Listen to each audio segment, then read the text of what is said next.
Hormuz जलडमरू मध्य से 2 LPG जहाजों के सुरक्षित गुजरने के बाद अब और भी भारतीय एलपीजी टैंकर इस युद्ध प्रभावित क्षेत्र को पार करने के लिए कतार में हैं।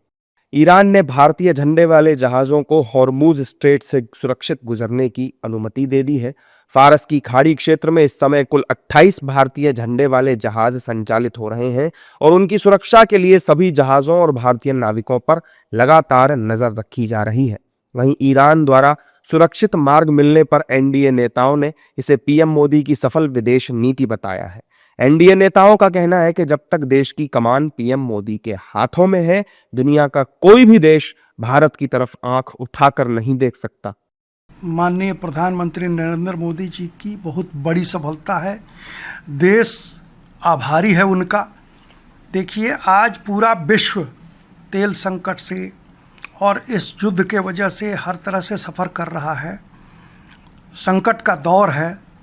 इसमें भी हमारे देश की विदेश नीति ऐसी है, कूटनीति हमारे माननीय प्रधानमंत्री जी के कहिए, ये सफल राजनीति कहिए कि आज हॉर्मुज से जहाँ से सारे विश्व के जहाज़ों का आना जाना बंद कर दिया है ईरान ने।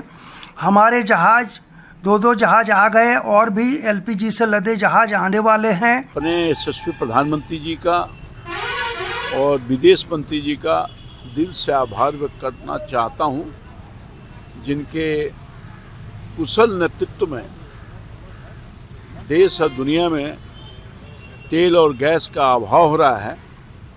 उन समस्याओं को निपटाने में अपनी सार्थक भूमिका अदा किए हैं और देश को जो बहुत बड़ी समस्या से घिरने वाला था, अपने नीतियों के माध्यम से उसको निजात दिलाने का काम किया है। देखिए, वैश्विक समस्या के बीच पूरे ये जो युद्ध चल रहा है, ये विशेष परिस्थिति है। उसके बाद भी देश के यशस्वी प्रधानमंत्री आदरणीय नरेंद्र मोदी जी अपने व्यक्तिगत संबंध के आधार पर, विदेशी कूटनीति के आधार पर जो इनके पूरे विश्व में स्वीकारता है, उस स्वीकारता के आधार पर देश के इस विशेष परिस्थितियों में देश के नागरिकों को दिक्कत नहीं हो, चाहे वह गैस का, तेल का या अन्य रोजमर्रा की वस्तुओं का। आप देख सकते हैं माननीय प्रधानमंत्री जी का जो स्वीकारता है पूरे विश्व में। विपक्ष हर मुद्दे को लेकर अक्सर पीएम मोदी पर हमलावर रहता था। यहां तक कि विपक्षी दलों के नेताओं ने पीएम मोदी की विदेश नीति विफल बता दी थी। लेकिन अब विपक्षी दलों के नेताओं के सुर बदलते नजर आ रहे हैं। विपक्ष ने ईरान द्वारा सुरक्षित मार्ग मिलने पर पीएम मोदी का धन्यवाद जताया है। हालांकि विपक्ष ने इसमें भी तंज कसने की वजह ढूंढ ही ली। विपक्षी दलों के नेताओं ने क्या कुछ कहा है, वो आप सुनिए। सबसे पहले तो जो इजाज़त मिली है मैं उसको वेलकम करती हूँ, पर ये इजाज़त तब मिली है जब फाइनली इंडिया ने कोई स्टांस लिया है ईरान के प्रति। प्लीज़ ये ध्यान रखिएगा, जब ईरान, इजराइल और यूएस का युद्ध छिड़ा था तो खमेनी की डेथ के बाद किसी तरीके का हमारे बयान नहीं आया था। जब हमने आउटरीच किया था, वो खमेनी जी जो रहे होंगे ईरान में, जिस तरीके से उनका शासनकाल रहा होगा, वो निंदनीय है, आपत्तिजनक है, फैशिस्ट है। ये बात हम सब जानते हैं और इसका हम समर्थन में नहीं खड़े हैं। पर यह भी सच्चाई है कि वो शिया कम्युनिटी के स्पिरिचुअल लीडर थे और 4th लार्जेस्ट शिया कम्युनिटी जहाँ है वो हमारे देश में ही है और इंडिया और ईरान के रिलेशंस बहुत सालों से रहे भी हैं। देखिए, मैं समझता हूँ कि थोड़ा इसका इतना सरलीकरण नहीं करना चाहिए।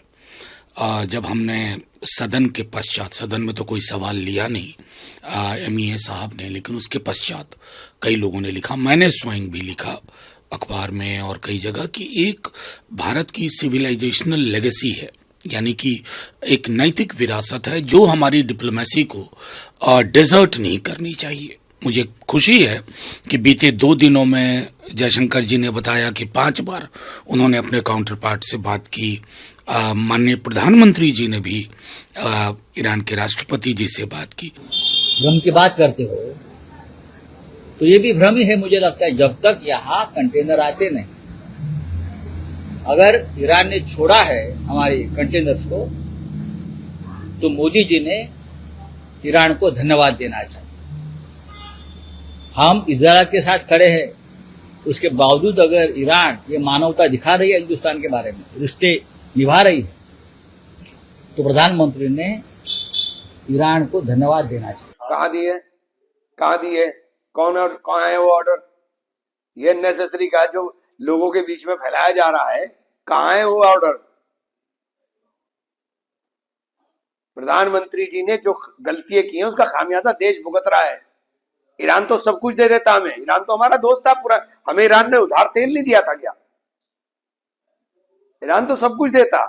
ये कदम प्रधानमंत्री नरेंद्र मोदी और ईरान के राष्ट्रपति मसूद पेजेश्कियन के बीच हुई उच्च स्तरीय बातचीत के बाद उठाया गया है, जिसमें ऊर्जा और अन्य सामान की आपूर्ति को बनाए रखने पर चर्चा हुई थी।